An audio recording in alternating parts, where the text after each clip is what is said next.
my god. Is Jimmy about to preach more praise for one of, if not the highest rated modern rom-com / slice of life anime to date? Yes, and you're gonna watch it, because I fucking love it. Horimiya exists near the top of almost every best modern romance anime list for a reason. It is executed absolutely phenomenally, with a realistic and compelling main couple, a lovable and charismatic side cast with an entertaining initial premise. Horimiya started out as a full-panel webcomic written and illustrated by Hiroki Adachi, aka Hiro, and ran from 2007 to 2011. This explains the presence of email communications and flip phones, which is a neat detail they retained in the anime adaptation.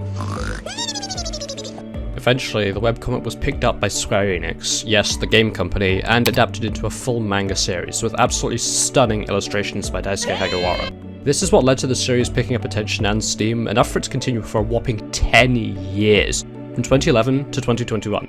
As a result of this popularity, we reached the main subject of this video, the two anime adaptations. There was actually an OVA anime released from 2012 to 2021, but this adapted the webcomic and people don't really talk about it as much. It's still good though, check it out.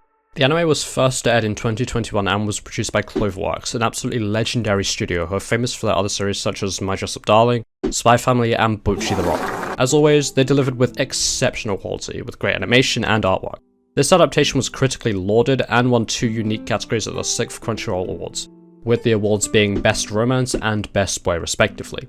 Actually, want to make a correction, they only won the Best Romance award. Miyamura was only nominated for Best Boy, but honestly, like, he should have won it anyway, so I'm just gonna leave this in.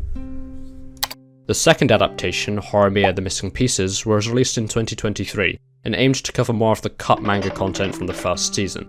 This series was produced exceptionally quickly after the clear success of the anime, and it's been received just as well as the first season. The music for the anime adaptations is just as high quality.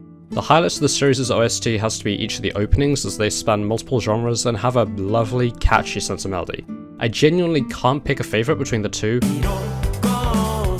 and...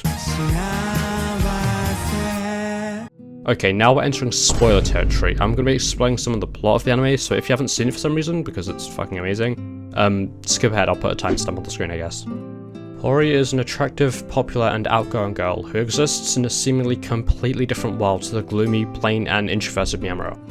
Both were initially covering a secret side of themselves. Hori is actually a hard-working paternal sibling when outside of school, and she loses a lot of her free time as a result of this. What the hell? On the other hand, Miyamura is an attractive, fashionable emo/punk teenager with a lot of body modifications. I'm talking tattoos, piercings, you know, the full works. Both seek to hide these facets of themselves to their classmates out of fear and embarrassment, but, by chance, they encounter each other outside of the classroom and form a close bond as a result. Eventually, they grow close enough to be in a romantic relationship. Oh my god. Oh, hell no. Each character's personal growth is inspired by the other, leading to Hori allowing more time to be herself at school and at home, whilst Miyamura cuts his hair and wears his piercings around his new friends, briefly becoming the school's #2 heartthrob, and oh my fucking god, he's so hot!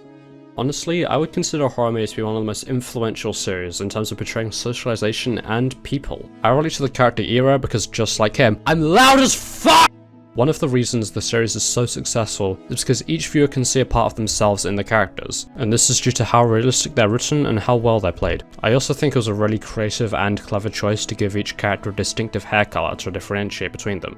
You've got brown, black, blonde, purple, red, pink, dark green, light red, /rose, green, orange, and turquoise. Also a fun fact, Ira is objectively the best green-haired school-going teenager that Deku's voice actor has ever played. Of course, that's just a list of the most immediate costs, and isn't everyone in the series obviously, but it still shows how much each character is able to have so much identity from that highly unrealistic hair colour. Personally, I hold this series near and dear to my heart, and almost every aspect of it is incredibly high quality, and every episode is worth checking out.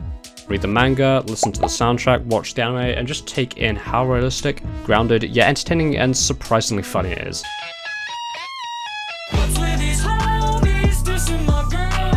The only criticism I can present this series with, and I'm really nitpicking here, is how the ending kind of jump scares you and leaves a lot of the side plots and character arcs unfinished. Stuff like Yuki and Toru's romance, or Maya, who's Sada's friend, she was the one crushing on Ira's confession to him.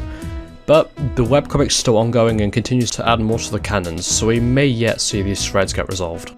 I'm not banking on a season 3 getting made anytime soon, but it'd be nice to see these side plots explored more. It's not a major issue for me though.